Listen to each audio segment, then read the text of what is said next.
Okay, episode 67 of the Full Sports Quinny podcast. Here we go. As always, got Randy Ewens. What's going on, Randy? Hey, Mike, how are you? I'm Doing battling COVID a little bit. Like, I think I talked to about 6 different people today that have gotten COVID in the last few days. So I'm one of many. I didn't give it to all of them, by the way. But touch wood. I haven't had it yet, but how you feeling? 2 days were rough. I'm triple vax, so it's not like, thank God I'm vaccinated. Can I imagine the people that I can't imagine not being vaccinated and going through this? Like, the headache was unbelievable, and sinuses and everything was just painful, and the aches. It was brutal, but it was 2 days of hell, really. And then today, a lot brighter, better. Tomorrow I'll be fine, I think. So yeah, thank God for the vaccines. Oh, good to hear that you're coming through it. And I went through our workplace. Touch wood. Fortunately, I haven't had it yet. And even after going to Nashville last week, and there is no hint of precautions for COVID in Nashville. Let me tell you, bars are packed. I went to the Preds game, no sign of masks. And I've been testing like crazy since while I was there and when I came back, and I haven't tested, but I know at work it went through everybody, and yeah, it's not nothing, but hopefully if it's just flu-like symptoms and you can get through it now you get your positive test result and you don't need to test when you fly.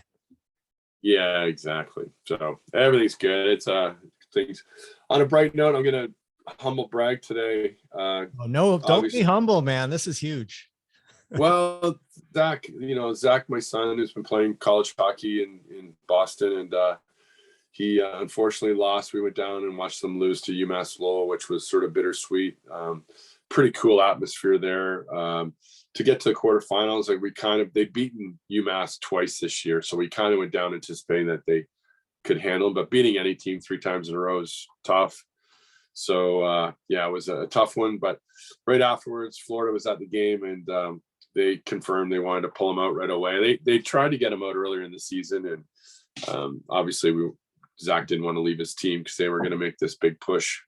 But yeah, they signed him. So he signed his 3-year entry-level deal to join Florida, and he headed out first thing Monday morning. He was in Charlotte, so he started practicing in Charlotte. Hopefully he gets to the game this Thursday. And then my godson, Declan Carlisle, who has a connection here, his father was Kevin Carlisle, who worked at the base and played gas house hockey with a bunch of guys here local. Okay, Rusty. Nice. So his son Declan has been basically Zach's best friend. They've known each other forever, and they've been roommates and teammates. And Declan just signed with Tampa Bay. So Zach signed a 3-year deal and Declan signed a 2-year deal. So Florida, the pair of them, yeah, I sent out a tweet today. There's a picture of the two of them they took this year, sort of like the old Step Brothers picture with one standing above with their hand on the shoulder. And, I can get an apartment somewhere halfway between Tampa and Sunrise so they can still live together, maybe if they both make it someday. But anyways, it's exciting for Rusty's family, our family. And yeah, it's been a pretty cool day. So congratulations. That's fantastic. Absolutely. Yeah, it was fun. On a bigger note, we got someone who did make it already. We got Matt Cooke join us today from, I think he's somewhere on the road in Minnesota. We're going to catch up with him. He's involved with TPH hockey and a bunch of other things. And then we've got a few hockey players that are local going to ask him a bunch of questions to keep up our theme. So we should get Matt. I don't want to wait. He's in the car right now and he's driving. We must try to get him in as soon as we can. Do it.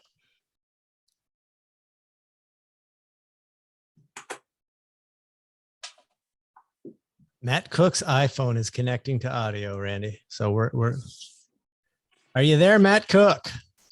I am here. Hey. Do you guys want my camera on? Does that matter? Doesn't matter. Whatever you want. I mean, I'm driving, but I mean, we've got the faces for radio. You're a handsome fella, so yeah, whatever you want. Yeah. Well, now that I have teeth, but yeah, no, I'll shut it off just because that way there's no issues. No, it's great to have you aboard, Matt. Thanks for doing it. We, as we said on the onset here, we wanted to talk to you for a bit to catch up with what you're doing. And then we've got a few kids that are jumping on here in about 10, 15 minutes here, and they're going to ask you a few questions as well. Some local kids from the local. But, so it's your story is pretty well documented here, coming from Stirling, and you know, you're probably the biggest thing that you have in your career. It's forget the Stanley Cups and everything, that you're a star every week on Mike Bond's podcast and Scuttle Puck, where he tries to draw a line to you or anyone else. Rob Ray, I guess, is the two guys he tries to pull a line together every week. But degrees of separation from Stirling, Ontario. We can connect anybody, Matt. We got it down.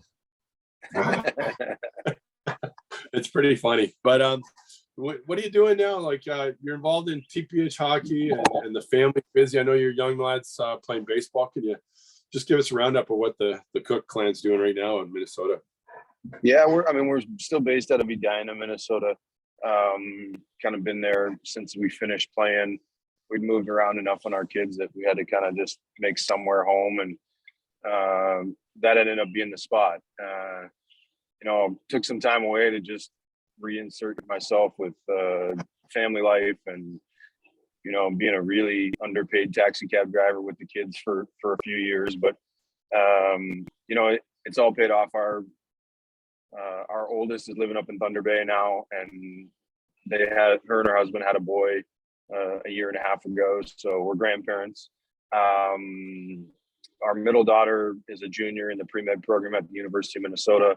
And then, like you said, Jackson, he's the youngest, and he's a senior in high school, but he's committed to go to Tennessee Martin to play Division I baseball next year. So, once knowing that all that was happening, and I thought I'd get back involved in hockey, and the opportunity with TPH presented itself. And so last June, started a relationship there. We opened up our first location in Plymouth, Minnesota.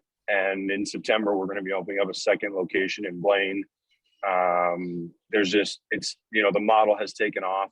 And I think that, TPH has been in existence since 2001. A couple Canadian boys put it together after playing at the University of Huntsville. And then they were in 2014, they started what was called the Center of Excellence, which is what we opened in Plymouth.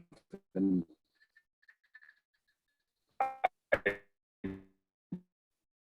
truly believe it was ahead of its time, but positioned extremely well.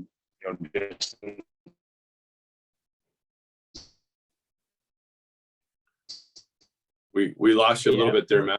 Yeah, we're losing you a little bit there, Matt, on the TPH concept. All the COVID stuff that people really realize.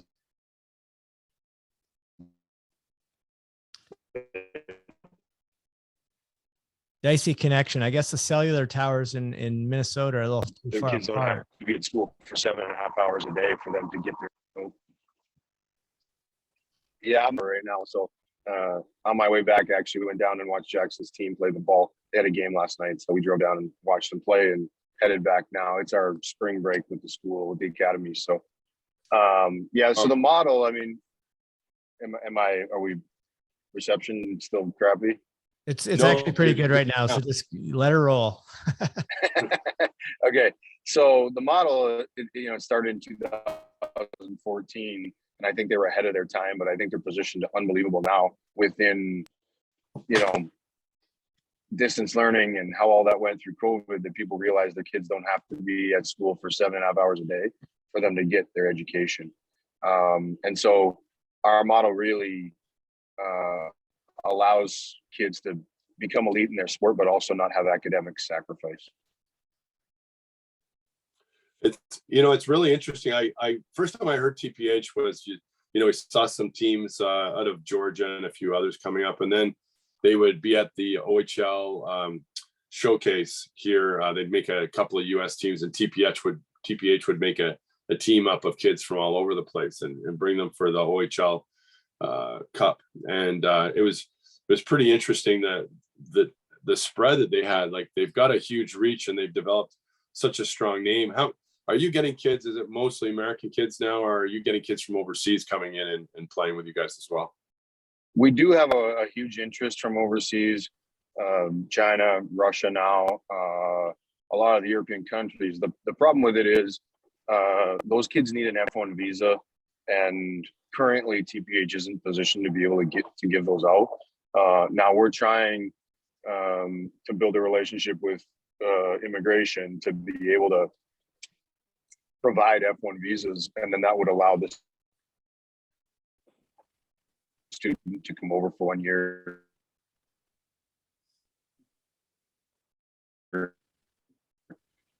and train within TPH.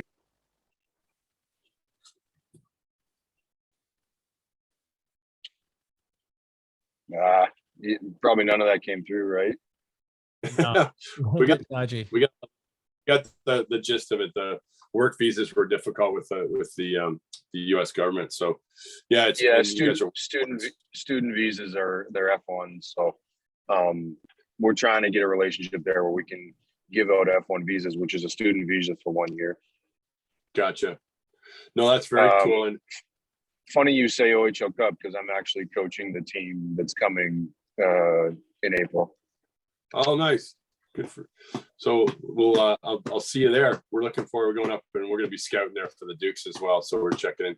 You got to start feeding some American kids to the Dukes here, so we can get some attraction. So, how many call? So for a guy who went through the OHL, like obviously you're getting pretty in tune with the college hockey scene now because of between your experience with Minnesota high school hockey and thank God you haven't grown your mullet out for like those kids are doing right now. But have you how's that experience been for you? And has it, how do you view that whole college experience? And is it something that I don't think you regret anything after your career, but is it something that you would have liked to have done? I mean, I think that I kept my options open as long as possible. And I know from a really young age, being able to go watch the Belleville Bulls play, that playing in the OHL was my goal. But having the opportunity to play for Wellington as a 16-year-old back then, that was really, really young. All of my teammates were 20 and 21 years old. So I know that model has changed a lot, but I really see the value in all of it, in my back pocket, just like Dale Clark did. I had a full scholarship to St. Lawrence had we chosen that direction. And, fortunately for me, when I showed up in Windsor as a 17-year-old, they were kind of in transition. They were looking for something, and I was able to crack that squad. And at the time, I felt like that was the fastest route for me to the NHL. And thankfully, all of the chips fell the way they did, and my path was kind of made and paved through OHL. Now, had it gone differently, had I not been successful at camp that first year, I know that school would have been a great option. And the guy that I did mention, Dale Clark, one of my good buddies, I mean, he played 4 years at St. Lawrence, was the captain his senior year, and got a signing bonus that was 4 times the size of mine as a free agent coming out of Division I college. So there's a lot different paths, and a lot of it really truly has to do with timing and where the athlete is at as a 15 or 16-year-old, as opposed to where he's at as an 18-year-old. Go ahead, Mike. Very cool. No, I think actually, do you want to get the guests in here? But yeah, they've been waiting for a little while. Sure. I just got one comment before we jump to the guests. Sure. Your signing bonus might have been bigger if the Leafs hadn't messed up the contract in the fax machine that time. It was actually a quarter of the size of what I ended up getting. So that was a positive for me. You think of the other thing too is I haven't mentioned is I'm coaching Chaska High School in Minnesota as well. So we lost in the section final to Prior Lake. Alex Bump had a day against us and scored 4 goals, and we lost 7-4, but 2 of those were empty netters. It was 5-4 with a minute and a half left. Wow. Otherwise, Chaska had a chance to make it to the state tournament. But I don't think anyone here completely understands how big it is. Like, to see those crowds for the Minnesota High School Championships, it's just phenomenal. Like, to be part of it, it's quite the atmosphere. Like, I don't even think there's nothing like it that competes, unless you could say the OHL finals maybe, but even then the crowds aren't as big as those. I mean, it's at the Xcel Energy Center. There's 18,000 fans. Most are there. I mean, there's not an empty seat in the whole rink. It's electric, and to be a high school age kid to have that opportunity is super unique. And it's a different model than anywhere else in North America. Minnesota has held on to the integrity of high school hockey, and if you cut down all of the high schools in Minnesota, I would tell you that to the amount of teams that are in the OHL, you have enough hockey players that any team would if you put the same amount of teams in Minnesota as are in Ontario, each one of those teams would compete at major junior level. Yeah, absolutely. Talent level is unbelievable. Well, let's bring the kids in and we'll go from there. Okay, here we go.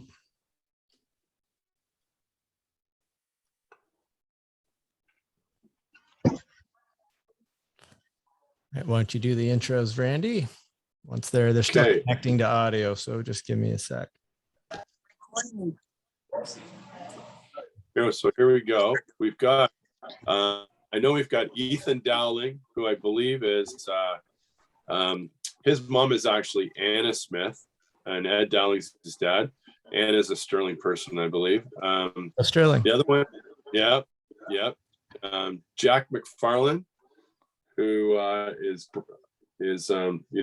well known. Friend of the show. Friend of the show, yeah, exactly. And there's a couple more that are coming. There's Keaton and Pearson Clute that were supposed to be coming on, and they may be joining us shortly, but we can get going until if they join, we'll just bring them get going. So welcome aboard, guys. So Jack, you're our KG veteran here. I'm going to let you start off. Have you got some questions for Matt Cooke? Yeah, I have a few. Can you hear me? Sure can. Absolutely. Okay. How old were you when you were drafted to the NHL? I was 17 when I was drafted in the NHL. Who was your favorite hockey team when you were growing up? Oh, putting them right on the spot, huh? I like it. Yeah, I mean, early on it was the Toronto Maple Leafs because that's what you watched every Saturday night. But I think eventually the Quebec Nordiques were my favorite until they became Colorado and got Patrick Roy, and then I couldn't cheer for them anymore. So, but I would say it was between Toronto and Quebec. Nice. And then what was your favorite moment when you're growing up playing hockey? Wow. I wish I could say all of it. Looking back on it now, I think that, I grew up playing in Stirling, Novice and Adam, AAA. Quincy Red Devils didn't exist at the time. So, and at that time, Stirling had a very strong hockey organization. We won provincials all 4 years of Novice and 2 years of Adam. So getting to ride on the fire truck in Stirling after a great season was always a highlight. And then we lost to Kitchener in the first year Quinny ever existed. We lost the Kitchener team in the Ontario finals. And I think as much as that hurt, that was my first real true experience with competition, and kind of changed me as a player, which is a big moment in who the guy that I became. Nice. Matt, what year was that? Were you a Pee-wee then, or was it Bantam minor? No, I was a minor Pee-wee then, yeah. Yeah, that's what I thought. Stirling was our barn too. Nice. Yeah, they're very cool. I think it was Greg Royce and I applied for your Bantam team. We had just both gotten back from Europe, and we applied for your team, and we were told that we were kind of too young and didn't have a plan, so they gave it to I can't remember who they gave your team to, but you and your team had a real good, strong bunch of guys there that Lance Holloway was part of that team, I believe. He made it, yeah. I think he made it in Bantams, but like if I go back to like minor and major Pee-wee, Andy Plain coached us, right? And so, like on that team, you had Dale Clark, you had Brian Phillips out of Madoc, Noel Burkett out of Campbellford, myself, Matt Jarman, and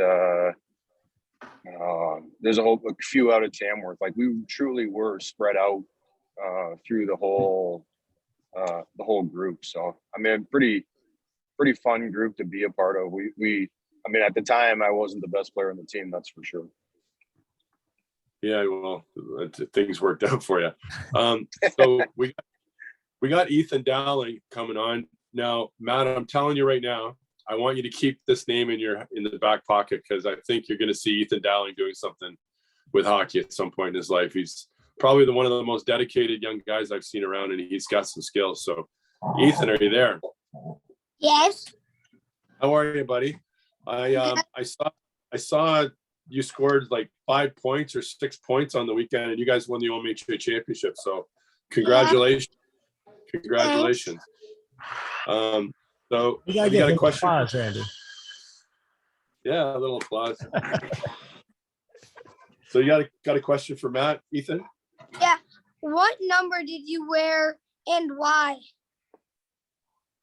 I grew up wearing number 12. I think it was the first number that I was ever given in Stirling, and I just kept it. I mean, that was the number that was available. So I was a 6-year-old playing novice with 8 and 9-year-olds at the time, and that number just stuck, and I was able to keep that number until I got to Wellington, and then one of the older guys had it in Wellington, so I was number 46 in Wellington, which Ouch. no rhyme or reason. It was just what was available. And I think maybe at camp they gave it to me because I was only going to be a number, but I ended up making the team, so I had to wear 46. I went back to number 12 in Major Junior when I was with Windsor and Kingston.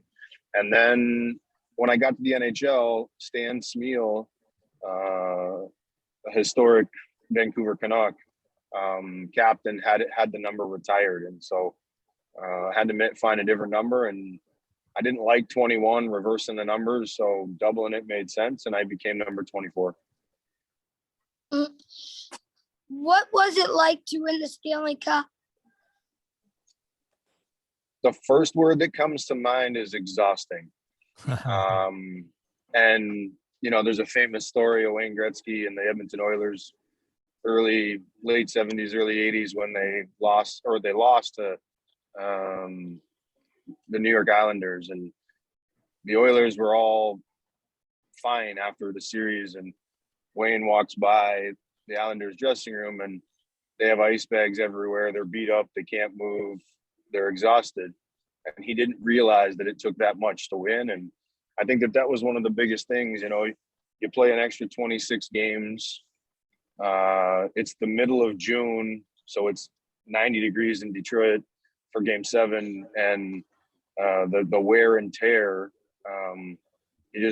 You underestimate how much what that does to your body. Now, that doesn't go without saying that the elation when the clock hit 0000, the elation and joy and, you know, lifetime of hard work to, you know, lift Lord Stanley, all of that is true, and you don't feel the tiredness. But now looking back on it, you just realize the body of work that has to go into for that to happen. Great question. Go ahead. What was your favorite stick you used in the NHL? Good questions from Ethan, man. I love this. When I first got into the NHL, I was still using, I'm dating myself a little bit, but we were using 2-piece sticks. So it was a composite shaft with a wood blade, and those wood blades, you could use a torch and put whatever curve you wanted onto it. And each one was a little bit different because you were reliant on your skills. But I really enjoyed that part of preparation, you know, putting my own curve on my own blade. So I think that was my favorite stick that I used. But the best stick that I've ever used was Easton. When I went from Vancouver, then Washington for a short stint, but then landed in Pittsburgh, I started using Easton sticks, and they were far superior to everything else that was on the market. You know, Cookie, I agree with you 100%. Like, I have never been able to find another stick as good as those first silver Eastons that came out. I love those things. They have top. And I don't know if it was because the kick was closer to what we were used to with wooden sticks when we were coming through. Because now they've got such a low kick on them, and the kids shoot, we're teaching them how to shoot so differently than the way we were taught. Even you being younger than us, but it's just, it's very different. But I love those silver Eastons you're talking about. They were so great. The synergy. S18 or whatever. Was that what that was? Or the synergy? Yeah. Synergy. Yeah. Yeah. And I always had the old Lidstrom curve, which is basically just proves that I'm a dinosaur now when I go ask for it. So you and Al McGinnis had big heel curves. yeah.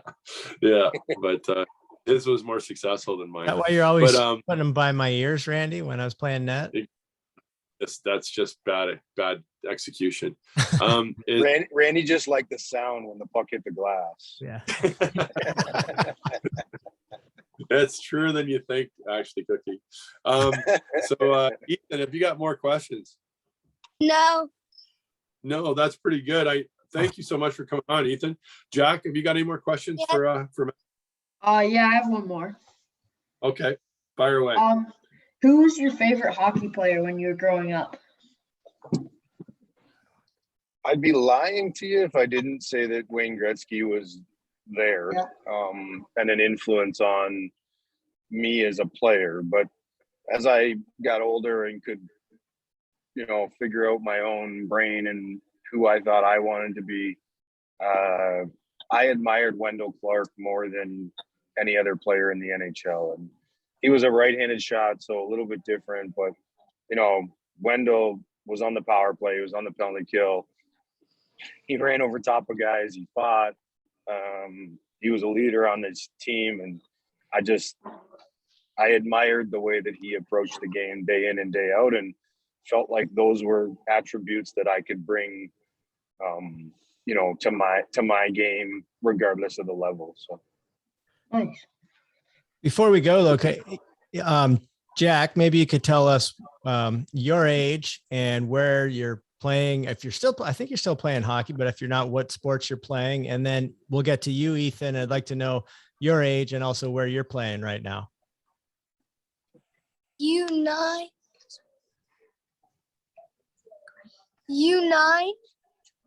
Triple A. Wow. With Red Devils. Red Devils. The thing about Ethan is that he's underage playing U9. Yeah. So you're younger. Yeah. He's 7 years old. Yeah, Wow. He's 7.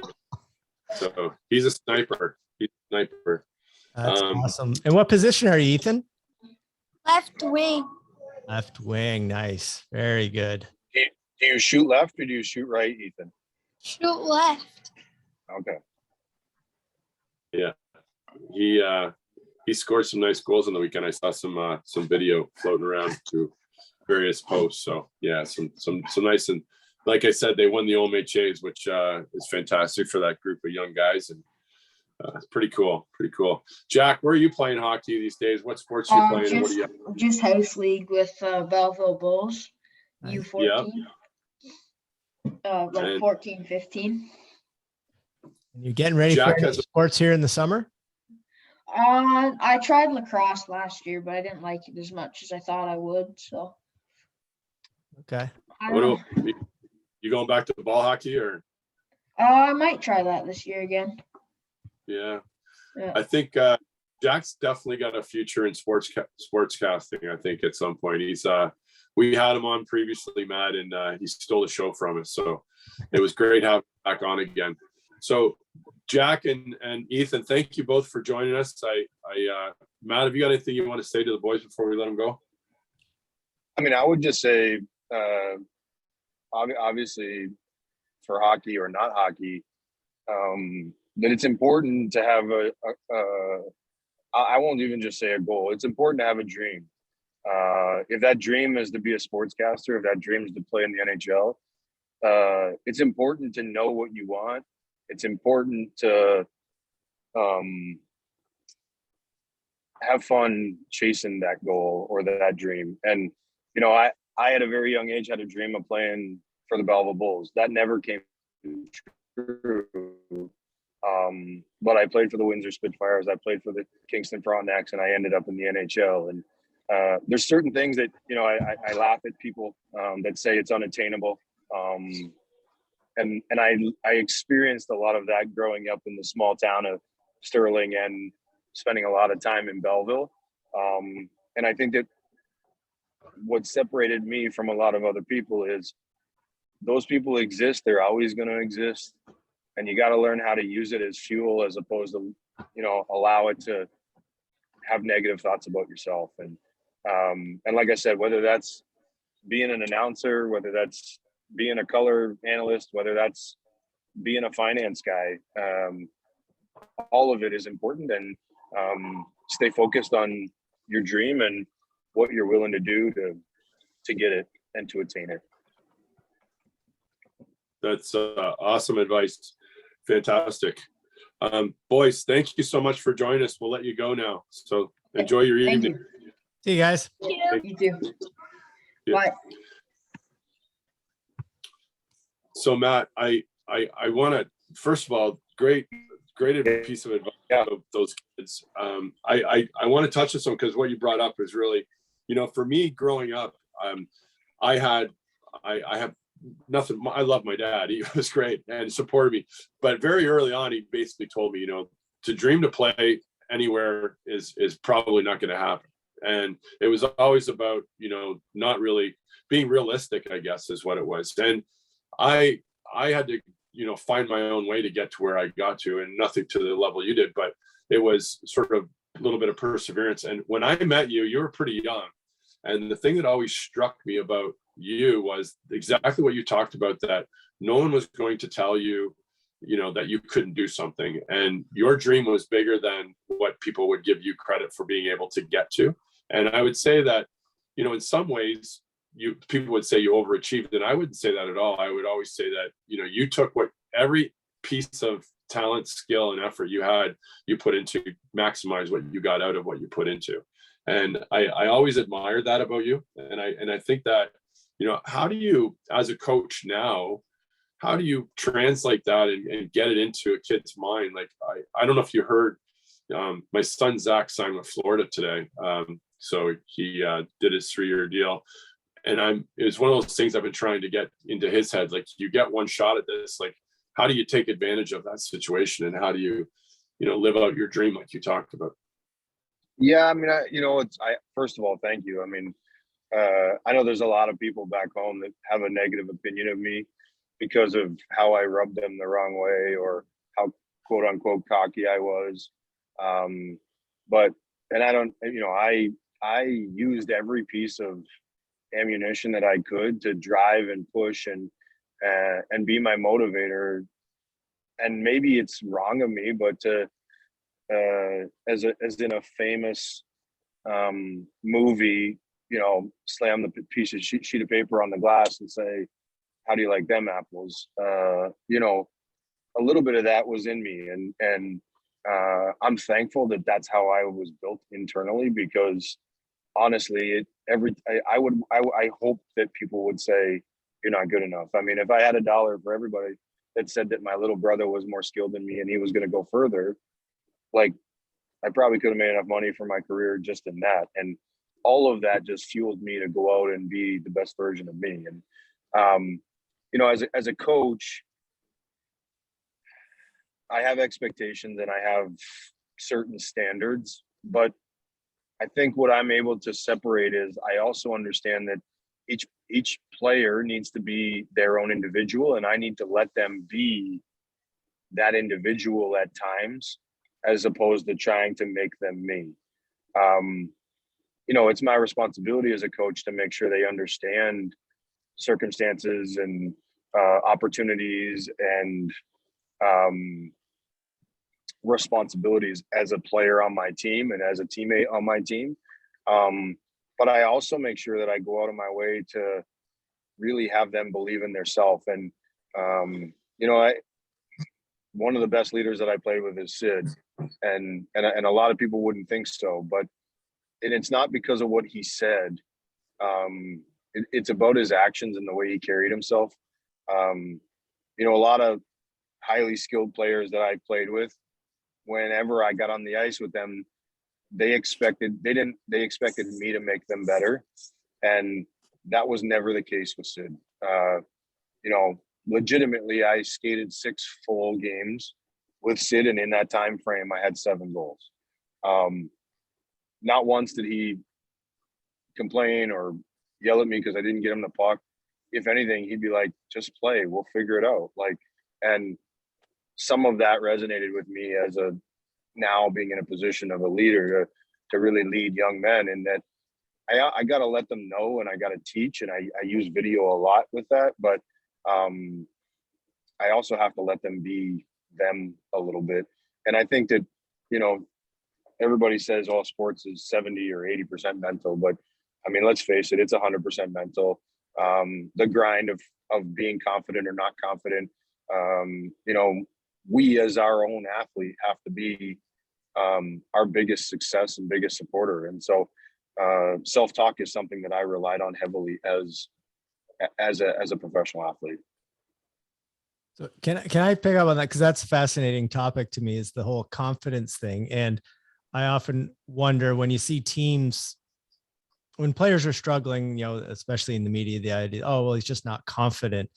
And I'm always curious, in the chicken and egg argument, are you confident because you're playing well, or you're playing well because you're confident? And what like that? I mean, it's a bit of both, I'm sure, but like, do you just have to have a certain level of, or is it tough to maintain a level of belief in yourself if things aren't going right? Because in the NHL, if things aren't going right, you know, everybody knows it and everybody's talking about it. Yeah, I mean, let's face it. I was as streaky as the rest of them. Like, if I scored, I usually got 3, 4, 5 goals in a short couple week span, and then I would go a month without scoring. And not because I got less chances, but because I was somewhat in my own head. You know, as a major junior player, I had 95 points my second year. Skill and scoring wasn't an issue for me.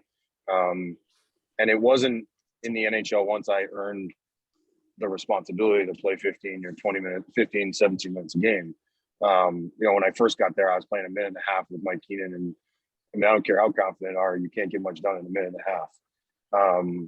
That being said, I think confidence for me comes in a belief in the body of work that I've put in. And so if I truly feel like I've put in the work and I go out and do what I should do, then I should be successful. And that's kind of how I convinced myself to stay the course through thick and thin, or through the ups and downs, because I knew that no one was training harder in the summers, and I knew that no one was shooting more or skating more or doing more video. And so I believed that I could go out and be successful. Now, since being done playing, I've learned that confidence has a lot to do with your vision. So, and the best way I can describe it to you is when you're confident, the game slows down.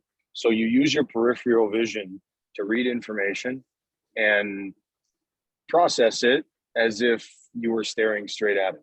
And that slows everything down for you. And then plays that you wouldn't normally see because you're not using your peripherals to the max, now are options, and you become this better player. You feel like you have way more time. You feel like the game slows down. And when you're not confident, or when you don't believe in yourself, you don't use those peripherals. And so now to see information, I have to actually physically move my head left and right. And when you do that, everything speeds up.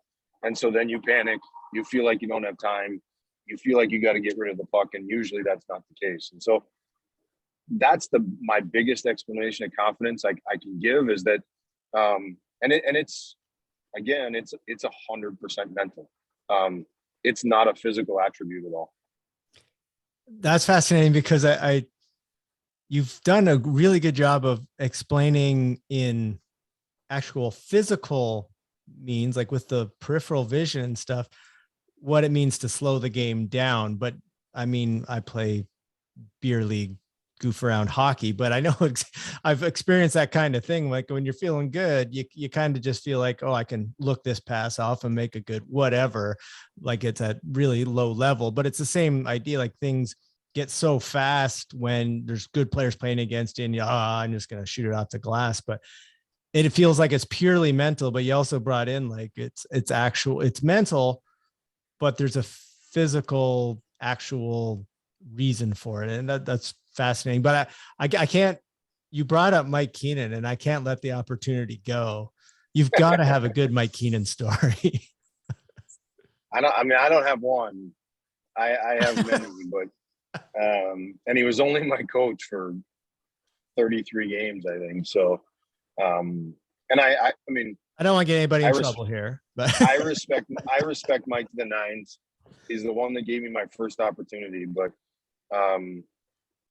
you know, just in the whole how I made the team as a 19-year-old, you know, coming out of junior, you know, I was given a piece of information that I've reproduced for many athletes, but you know, whenever you're given a tryout or an opportunity, at the end of whenever that opportunity is done, you don't want to have them look into a program to see who number 24 is. When they see 24 on the ice, you want them to say, oh, that's that Cooke kid again, or that's that Ewan's kid again, right? So whenever there's an opportunity for you to do something, you want to stand out. And so that they put a name to the number as opposed to just, you're only just a number. But Mike, so I ran around a little bit as a 19-year-old turning 20, my first year pro at camp. Then I scored a couple goals in some exhibition games, and Mike came to me, and I think I weighed in at camp at 198 pounds, which, I mean, at the time, defensemen were all 6'5", 240, so that wasn't very big. And he said to me, he said, I'll make a deal with you. I said, okay. He said, if you get down to 192 pounds before day one of regular season, I'll keep you. And I didn't understand the logic. I guess I didn't have to at the time. He asked me, are you committed to doing that? I said, yeah, I can do that. So for like 10 days, and this is back in 98. So I'm drinking Boost, and the only thing I'm eating are Harvest power bars, Harvest Crunch power bars. It's the only thing I'm putting in my body for 10 days. I'm riding the bike before practice for 30 or 45 minutes. I ride for an hour after, because literally I'm probably 7% body fat. I don't have a ton to get rid of. But I wasn't going to fail at getting the number. So the day before in the regular season, I weighed in at 190 pounds, and he shook my hand and said, congratulations on making the Vancouver Canucks. And it wasn't about my ability. It was about whether or not I could commit my brain to do something that was asked of me that maybe wasn't something I believed in. And that was all it had to do with. And I mean, not crazy, but just, it's, you know, he was a motivator. He didn't teach the game at a super high level, but he was a motivator. And I'm thankful that he gave me that opportunity. That's awesome. That's a good story. I'm not sure. Are you still there, Randy? Yeah, no, I'm here. I'm just shutting up and letting you talk. So I was not often. But, I'm hearing the show here. You're the man. Well, you're the yeah, whatever. But that was it's fascinating. No, Cookie, and to go back, I don't want to keep you too much longer because you've given us more time than we could ever ask for. So we really appreciate it. To go back to one of your comments about, you know, it's tough for coming from a small town, and you said you rub people the wrong way. I would never say that. I think anybody that's a friend of yours or knows you well knows that, we all respect and admire what you did. And there's an old joke about, Canadian lobster fishermen and American lobster fishermen. And the Canadian lobster fishermen had no tops on their cages. And the American said, well, why don't you have tops for your lobster? How don't they get out? And he said, no, because if one starts to get out, the other one's pulling back down. And there's a little bit of element to that in Canada where we have a tendency to pull our own down. And especially in small towns, and unfortunately that's happened with a few of our guys, that where they feel that way. And I it's a horrible thing. And that's what we want to do with this podcast and other things, is celebrate those of us that have gotten out and done something. So you're one of the people that I think I look up to. I know there's a lot of people that have admire what you've done with your career, and our kids here locally, obviously appreciate everything you've done, Matt. So love to have you back on the show sometime again. And we wish you luck with everything you're doing going forward too. It sounds what you're doing with TPH. Yeah, I mean, I'm excited about it. It keeps me involved. It helps me help young kids, but we're kind of 5th through 12th grade, but it helps me have an influence on those kids. And I would tell you, like, the influence now is more about the mentorship that I can provide, as opposed to, I mean, these kids skate, 12 times a week. So adding 5 more skates a week sometimes isn't what's best. And we actually keep kids off the ice, but I really feel like it's the, mental side of understanding what it takes, and, being a bit of a water off a duck's back at times, and, understanding those aspects of the sport to really excel. And, we've been fortunate in year one. We have 20 student athletes this year, and I have 7 of them that are doing things that they've never done before. Some of that is they've improved, but some of that is they have a better grasp of what success on the ice is and looks like. And, too often we get caught up in, goals and assists. And, I know, but you look at any of the analytics, a lot of it has nothing to do with a goal and an assist. So there's ways to evaluate whether a kid had a good game or not that aren't on a stat sheet, on the game sheet at the end of the game. And I think that's teaching kids that aspect of the game. It will create more times on the score sheet, but it's less focus on that, more focus on the process. And so that's super fun. One of my favorite stories, and Shazi knows this, but the Vancouver Canucks did an outdoor practice scrimmage with I think it was a Quinny Red Devil team at the time, but Shazi was on that team and he was out there skating. And the whole time I was skating around, I could feel this little kid chopping my ankles the whole time. And he'd look up at me with a big smile. I knew his dad. Well, fast forward 7 years later, and he's playing in the NHL. Pretty special, pretty cool moment for me. Just having that interaction with a young hockey player in Belleville. 100%. And, there's sort of an ongoing theme of the guys that are coming out of Belleville, right, the last few years that have got that edge, right? You got you and Shazi, obviously, and Nick Cousins got a little bit of edge in him too. So, it's there's been a good bunch that have come out. So hopefully there's more. We'll get more coming. But I thank you so much. Really appreciate you coming on, Matt, and wish you luck. Give our best to the whole family, and best luck to your son on his scholarship. Very exciting stuff for the family. Thank you. Yeah, and congratulate your son. I mean, it's a big day, and he should cherish it. But as I told my kid when he signed his NLI, this is just the first day of the next level of work that goes in, right? And I think that's one thing that helped me create longevity in the sport, was not being satisfied with just getting there. And so, it's awesome, and take some time to sit and let it soak in, but quickly time to go to work to ensure you take the next step up the ladder. 100%. I think, he's not going to have much time. I think he's stepping ready to get to Providence tomorrow night. So should be an eye opener for him. Cool. So yeah, cool. I mean, it's weird because, and I'm keeping you now, but no, we'll keep you on.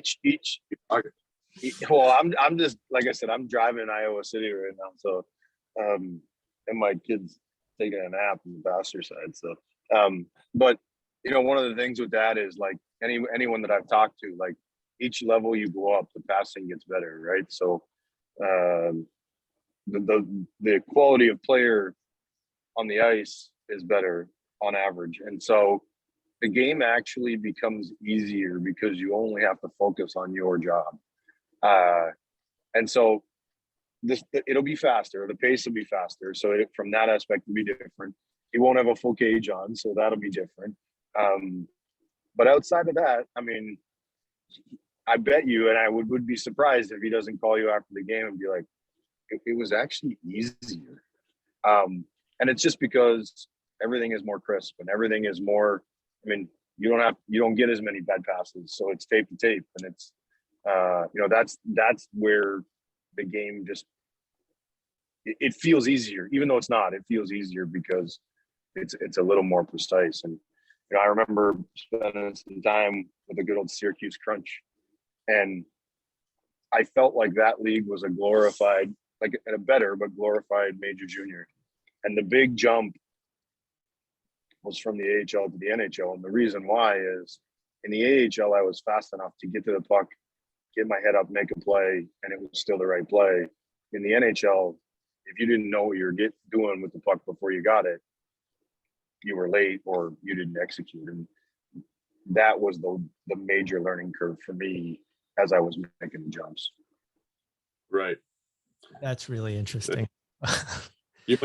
You might be getting a phone call. Look for Zed Ewens on your phone. You might get one tonight. So, hey, I mean, so it's funny, but I guess because I got an opportunity to live out my childhood dream and play the sport at the highest level, I've made some friends in Minnesota, and you may know the name, you may not, but he defenseman that's at Penn State, was drafted by the Penguins.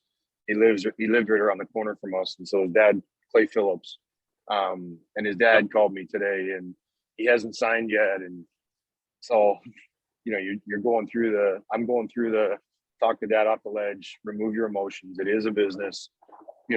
It's actually, he's probably in a position of strength if he doesn't sign with them, because then he's a free agent. And now you get to negotiate with 31 teams as opposed to one, all of these things. But that's the part of the mentorship that I really appreciate. So honestly, if he's panicking, if he wants to talk to somebody that's not quote unquote dad, even though I know you guys have a great relationship, give him my number and tell him to text me, and we'll connect, because I've been there, and hopefully I can shed some light on it and calm his mind and prepare him to go out and be at his best. No, I appreciate that. I definitely, I'm sure he'll be taking you up on that offer. That's too good to not take up. But yeah, Mike, you got anything else for Matt? So before it's great. It's just good chatting with you. I don't know if you made the connection, but so Curtis is my first cousin. So Bahe? Yeah, you got her. Ah, yeah, there you go. I was at the wedding. Yeah. There you go. So so Walker, and you know what? I haven't met the boy, because with really? COVID and stuff, when they were here at Christmas, they had COVID. Yeah. All the nonsense. Yeah. So that was I haven't seen him. I've seen pictures, but that was a whole debacle in itself, because I drove home, and when I got halfway home, I got a call that they all had COVID. I ended up staying at my brother's and making dinner for Kurt and Gabby, for my wife, for my father-in-law. They were all in different basements, and I just made dinners for them while they were in quarantine. So what a crazy time. You come home, you drive 16 hours home to spend time with family, and spend it with my middle daughter making dinners the whole time. That's right. Yeah, these are stories we're going to tell for decades, man. This is nuts. Oh my God, it is crazy for sure. Well, thanks though, man. I mean, it's nice to see that we're finally coming to an end, and kind of getting back to some normalcy. Yeah, exactly. That's well, great. Randy. Well, thanks. Regardless, I'll see you at the OHL Cup. I will see you there for sure. Okay, we'll talk soon. Take care. Sounds good, man. Thanks. Thanks, guys.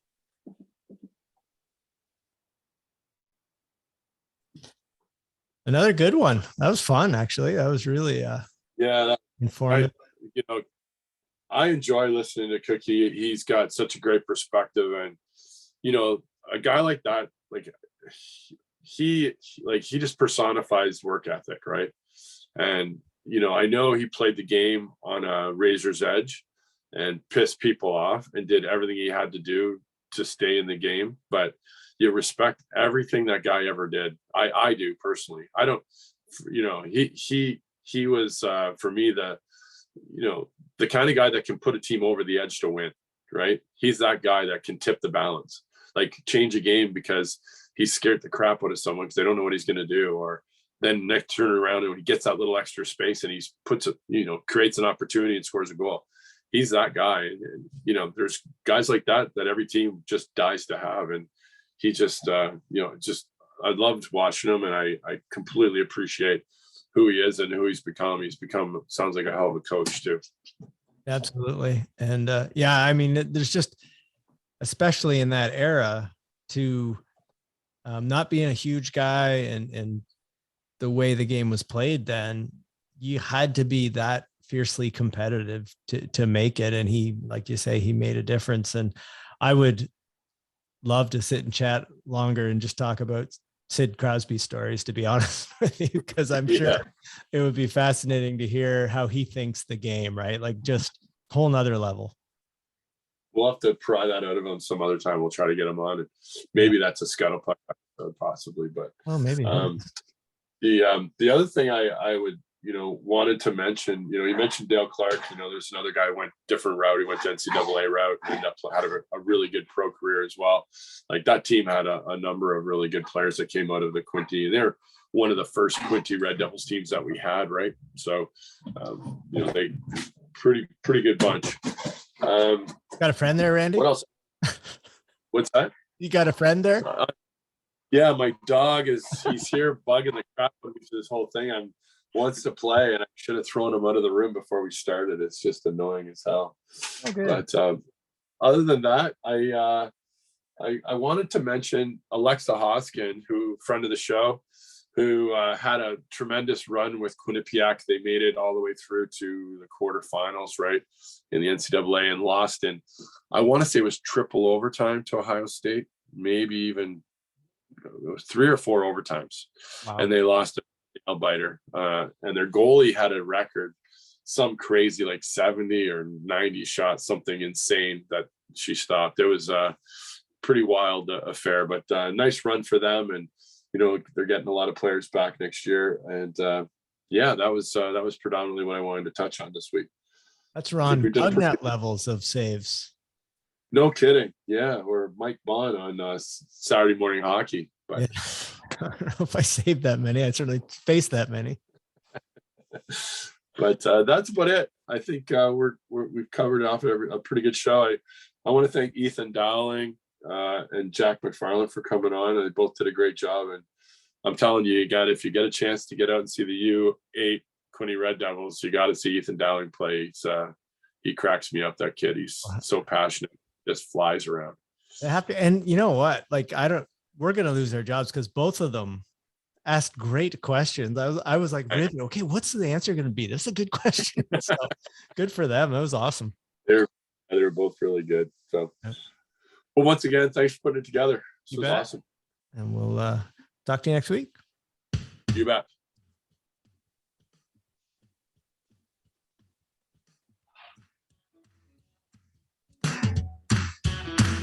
Thanks for checking out the Total Sports Quinte podcast.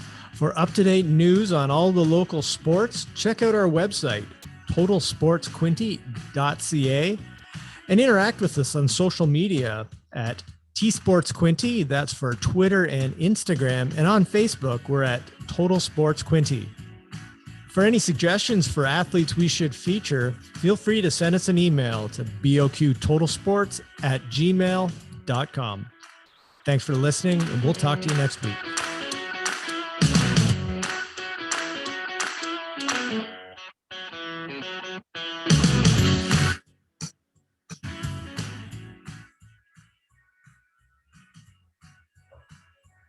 Okay. Well done. That was great. That was fun. It was a good one, actually. It was fun. I'll get that out tomorrow. And we go. But so I'm Will you be able to play next week? Yeah. No, I can't play. Oh, Yeah, I think I'm still toast until Tuesday. so I'm out.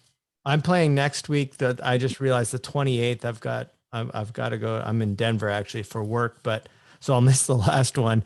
But I'll probably get you some money to take to Slap Shots and just buy everybody beer or whatever for the last night. Although I heard this week, like Lovey was supposed to play, and I guess he had something going on, but he just never answered texts and stuff. And normally those Right. things are all over it. And I'm like, Lovey, you're killing me, man. Like, so Yeah. I'm like loading the car and I might as well throw my goalie shit in. And I threw everything in. I forgot to put the pads in. So I got there. I went up to get. I go, oh, for fuck's sakes! So I couldn't play net anyway. So stupid.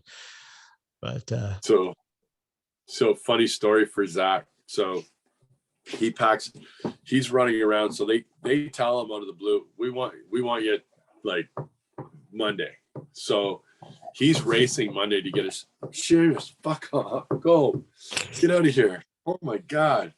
So yeah, he's running around like a chicken with his head cut off, trying to get everything done and sign his contract and sign his. We hadn't even signed an agent contract with Bobby Orr yet. Like we hadn't done all that yet. He was still had to get that done because it has to go in with the NHLPA agreement and all that stuff needed to be done. He's racing around. Plus, he can't take all this stuff with him, so he's got to pack the other stuff up to have it ready for a mover to come get. So he had to do all of that. Plus, he knows his roommate Declan's might be leaving, so there was sorting that out. It was a gong show. So he gets on the plane, and I know his brain's just fried. And he gets to the airport, and he's expecting that Charlotte's going to pick him up. Well, Charlotte's 10:30, 11 o'clock at night. No one's picking him up. So he texts someone and they said, just go to the hotel. It's all set for you. He's staying in a residence inn and stuff. So he's waiting for an Uber. He's out in front of the Charlotte airport and he's got everything laying there, packs up his bags, puts it in the Uber, goes to the hotel. It's about a 15, 20-minute ride to the hotel, gets to the hotel. And then he calls me, goes, I just got to the hotel. And I'm talking to him and I go, you got everything? And he goes, yeah, I think I got everything. And I go, where's your sticks? He goes, oh, fuck. He realizes that he left his sticks on the bench out in front of the airport in Charlotte. So he dumped his stuff, went back, called an Uber, went back to it, and his sticks are still sitting on the bench out in the airport. Yeah. And I said, thank God you're in Charlotte. If that was like Boston, they would have been gone. But sure enough, no one in Charlotte even knew what they were. Like, oh, that is a good story. Really good.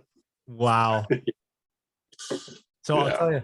So the guy from Soltex, two of us went down to Nashville for this trade show, spent the whole week together, or like 4 days, traveled together, got in the car from the airport back.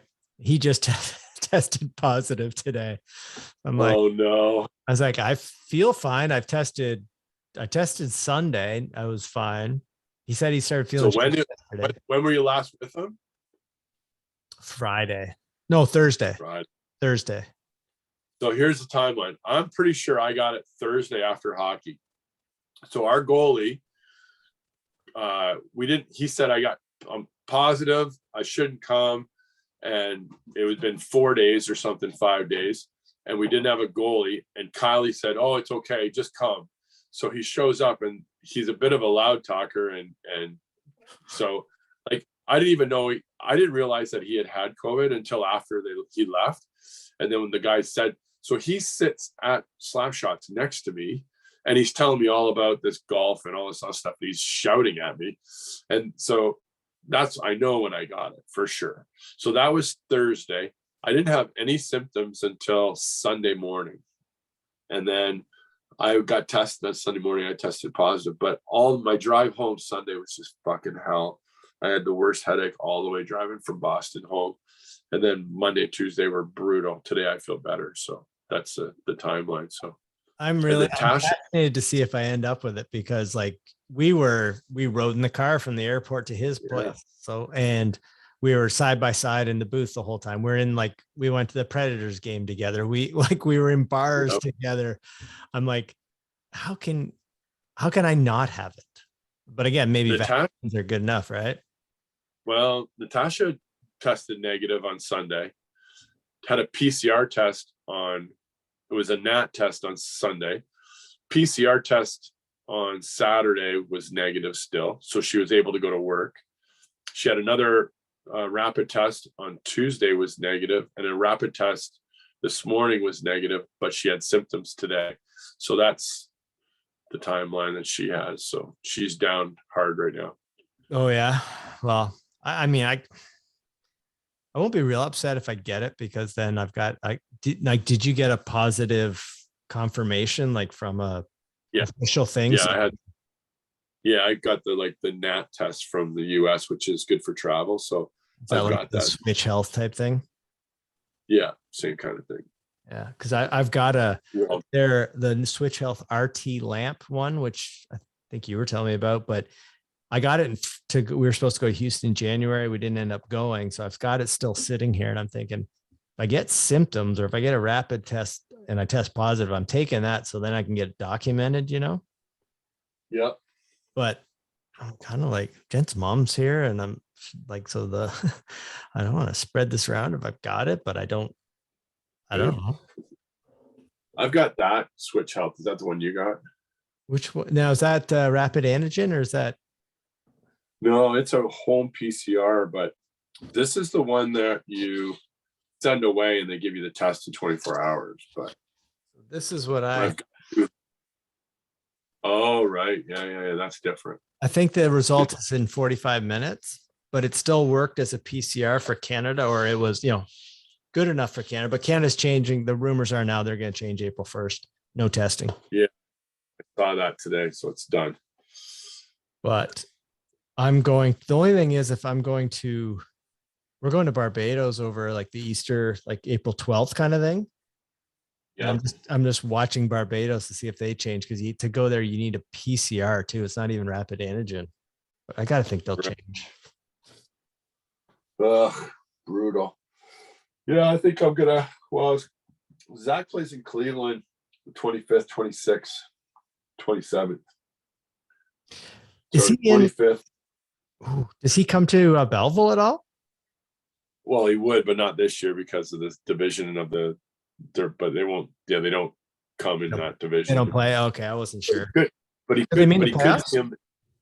Yeah, if they each win they could see each other in playoffs. Yeah, that'd be really cool. That would be. And Declan's playing in Syracuse, so we may see him too. And then, Charlotte at Cleveland on the 25th and 27th. And then he's at home against Hershey on Friday the 1st and 2nd, somewhere 1st, 2nd, 3rd, whatever. So I might go to Charlotte that last week too. I don't know. We'll see. I'll have to keep an eye on because I'm going to be traveling with work. So I don't get COVID, but I'm supposed to go to Denver at the end of the month. And I'm an idiot. I forgot to mention. So Campero made Team Ontario, and he's down in Myrtle Beach right now with Team Ontario training. They've got 10 guys and 10 girls in like a bed and breakfast or something. Sounds like a episode of like a reality show of some kind, but 20 golfers there, but 17, 18 years old. But yeah, he's down there. They've got a big tournament this weekend. I forgot to mention that, but cool. We'll get him. So yeah, next week shouldn't be a problem. The week after that, I'll be away. Okay. It's gonna be a lot of travel in the next little bit, but it's kind of nice to actually get out. No kidding. Yeah, no problem. I'll get something set up for next week, and then we'll take a little bye week, and then we'll go from there. Okay. Cool. Thanks, Mike. All right. We'll talk to you.